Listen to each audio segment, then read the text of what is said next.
পশ্চিম মেদিনীপুর জেলার চন্দ্রকোনা রোডের ক্ষুদিরাম গেস্ট হাউসে অনুষ্ঠিত হল স্টুডেন্ট ফ্রন্ট জেলা কমিটির উদ্যোগে এক গুরুত্বপূর্ণ সাধারণ সভা ও সংবর্ধনা অনুষ্ঠান। 2026 বিধানসভা নির্বাচনকে সামনে রেখে ইন্ডিয়ান সেকুলার ফ্রন্টের চেয়ারম্যান পীরজাদা নওশাদ সিদ্দিকী রাজ্যের বিভিন্ন বিধানসভা এলাকায় পর্যবেক্ষকদের নাম ঘোষণা করেছেন। শালবনী ও চন্দ্রকোনা বিধানসভার পর্যবেক্ষক হিসেবে দায়িত্ব পেয়েছেন লক্ষ্মীকান্ত হাঁসদা মহাশয়। বিনপুর বিধানসভার পর্যবেক্ষক হিসেবে দায়িত্ব পেয়েছেন অধ্যাপক বাপি সোরেন মহাশয়। আর গড়বেতা বিধানসভার পর্যবেক্ষক হিসেবে দায়িত্ব পেয়েছেন মোহন টুডু রমজান খান। এই নবনিযুক্ত নেতৃত্বদের সংবর্ধনা দেওয়ার পাশাপাশি আজকে সভায় বিশেষভাবে সম্মান জানানো হয় অধ্যাপক বাপ্পি সোরেন মহাশয় ও জেলা সম্পাদক সুলাইমান খানকে, যারা 25 জুলাই বিকাশ ভবন অভিযানে অংশ নিয়ে রাজ্য সরকারের দমন নীতির শিকার হয়ে গ্রেফতার হয়েছিলেন। আজকের এই সভায় উপস্থিত ছিলেন স্টুডেন্ট ফ্রন্টের জেলা নেতৃত্ব, ছাত্র যুব কর্মীরা এবং পার্টির রাজ্য কমিটির সহ সম্পাদক লক্ষ্মীকান্ত হাঁসদা ও অধ্যাপক বাপ্পি সোরেন। এই সভা থেকে বার্তা দেওয়া হয় সংগঠনকে আরো শক্তিশালী করতে হবে মাঠে ময়দানে মানুষের পাশে দাঁড়িয়ে এবং প্রতিটি আন্দোলনে অংশ নিয়ে। বক্তারা বলেন, সংগঠন কেবল পোস্টার পাম্পলেট দিয়ে নয়, মানুষের দুঃখ দুর্দশায় পাশে দাঁড়িয়ে গড়ে উঠবে শক্তিশালী রাজনৈতিক বিকল্প। ইন্ডিয়ান সেকুলার ফ্রন্টের পক্ষ থেকে আজকে আমাদের পশ্চিমবাংলায় টোটালি যারা পর্যবেক্ষণ করেছে তার মধ্যে আমাদেরকে দায়িত্ব দিয়েছেন, যারা দায়িত্ব দিয়েছি। আজকে আমি লক্ষ্মীকান্ত হাঁসদা, আমি দায়িত্ব আমাকে দিয়েছেন আমাদের টাউন তরফ থেকে, আমাদের শালবনী এবং চন্দ্রকোনা টাউন, এবং আমাদের বাপি ভাই আছেন, উনি দায়িত্বে আছেন আমাদের বিনপুরে। আমাদের পাশে আছেন মোহন টুডু এবং রমজান ভাই, ওনাদের দায়িত্ব আছেন গড়বেতা। তো আজকে মূলত আমাদের এই যারা পর্যবেক্ষণ আমাদেরকে ভাইজান দায়িত্ব দিয়েছেন তাদেরকে সম্বর্ধনা দেওয়ার জন্য আমাদের স্টুডেন্ট ফ্রন্ট এবং আমাদের এই বিধানসভার কিছু আমাদের কর্মীরা তারা আমাদেরকে সম্বর্ধনা দেওয়ার জন্য আজকে আমাদেরকে এখানে সবাই মিলে সমবেত হয়েছে। আমরা মানুষ কিন্তু আমাদের দিকে তাকিয়ে আছে।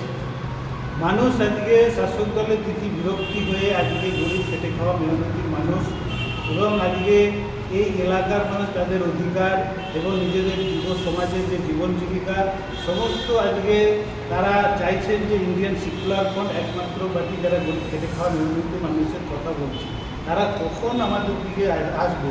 তো সেই কারণে আমরা বলছি যে এখানে সাধারণ মানুষ আমাদের দিকে তাকিয়ে আছে, আজকে আমাদের দায়িত্ব দিয়েছেন, আমাদের কাজ হবে তাদের কাছে শুধু পৌঁছানো।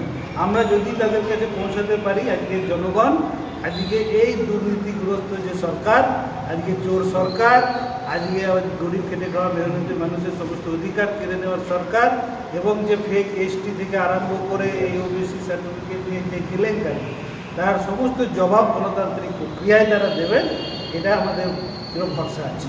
আজকে এই সরকার মানুষকে ভিক্ষায় পরিণত করছে, মানে ভিক্ষুকে পরিণত করছে, আর সেখানে বিকল্প হিসেবে একমাত্র ইন্ডিয়ান সেকুলার ফ্রন্টে আজকে গরিব খেটে খাওয়া মেহনতি মানুষের অধিকারের কথা বলছে যে আমরা ভিক্ষা চাইছি না, আমরা চাইছি সাংবিধানিক অধিকার।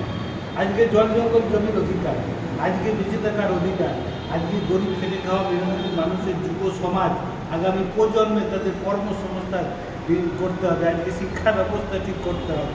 আজকে এইসব নিয়েই ইন্ডিয়ান সেকুলার ফ্রন্ট লড়াই করছে, মানুষ কিন্তু পাশে। এই মিথ্যাচারী সরকার কত আর মানুষকে টুপি পরাবে। আজকে আপনি প্রত্যেকটা গ্রামে গ্রামে গিয়ে দেখবেন স্কুল বন্ধ হতে চলেছে, বাংলা মিডিয়াম স্কুল বন্ধ হতে চলেছে। আজকে সেখানে শিক্ষক নেই, বই নেই, ছাত্রছাত্রীরা বেহাল দশায় আছে, স্কুল ঘর ভেঙে পড়ছে, চারিদিকে আজকে গরিব খেটে খাওয়া মেহনতি মানুষের কাছে যেটা উন্নয়নের জন্য বলেছিল যে আমরা মিড ডে মিলের ব্যবস্থা, আজকে এই যে সমস্তগুলো তারা ব্যবস্থা করছে, এগুলো থেকে দৃষ্টিটাকে অন্যদিকে ঘোরানোর জন্য আজকে ভাষাটাকে অবলম্বন করছে। এটা কিন্তু মানুষ বুঝে গেছে যে আজকে এই মিথ্যাবাদী ভাষাবাদী সরকার আর চলবে না, এর বিরুদ্ধে জনগণ উঠে যাবে। না, প্রথমত একটা রাজনৈতিক দল আমরা লড়াই করছি সমাজের জন্য, মানুষ কী চায়, একটা সেখানে কাউকে পরিষেবা দিতে গেলেও আমাদেরকে সেই জায়গায় পৌঁছতে হবে। কিন্তু এই মুহূর্তে মানুষের কাছে যে পরিবর্তন হচ্ছে সেটা আমরা বুঝতে পারছি। যেভাবে কিছুক্ষণ লক্ষ্মীদা বলে যে সরকার যেটা বুঝতে পেরেছে, আমি এটাও বলবো 2021 কেন, তার আগেও যদি সঠিকভাবে ভোট হতো। আমরা বিভিন্ন জায়গায় দেখেছি ভোট হয় না, ভোট করানো হয় অথবা ভোট লুট করা হয়।